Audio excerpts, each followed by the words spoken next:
Sure. It's a great question. First of all, I think that the strength of the civil rights movement was the black church, that the church was the moral compass that pointed people toward God. That's missing today. You can have all the energy and all the pragmatism you want, but if you don't have leadership, you're going to stray because there's nothing to focus that leadership toward. That's the first thing. I think my generation has not done a really good job helping young people to learn the history of nonviolent civil disobedience. And I don't think the decision makers in the schools, not the teachers, but the decision makers, I don't think they've really served this younger generation well by neutering and cutting a lot of critical civil rights issues out of textbooks. It's not Black history. You know what? We shouldn't celebrate Black history. It's American history. I'm not just Black in February. I'm Black all year long. It's American history, right? And so I'm not sure that we've done a service to this younger generation. So this younger generation grows up with ideals and with great pragmatism.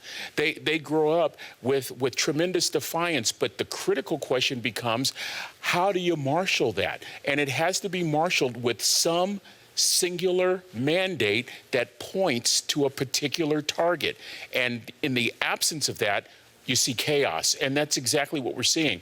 You know what I would love to tell people? This isn't a police issue. This isn't a protest issue. This is a spiritual issue, and that's exactly what King said morning, noon, and night from 1955 until 1968. He pointed people toward real reconciliation through Christ and called it the beloved community. I got to tell you something. The majority of police are awesome, and we ought to thank God for them. I travel with an African-American man who happens to be a police officer, and I love what he says all the time, and he's been saying it a lot with all of these videos that are coming out. But my friend says, good cops hate bad cops also. Yeah. In other words, don't minimize this by labeling segments of society and saying it's your problem, it's your problem. Nothing is going to change until we get on our knees and say, God, this is my issue. Search my heart.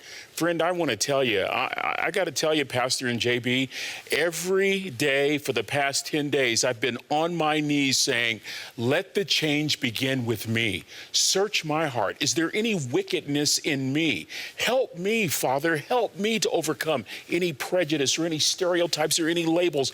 I want to hear your voice. That's the clarion call, I think, being issued to the Christian community. Assume responsibility for yourself and have the relationship with Christ that can result in long-term reconciliation.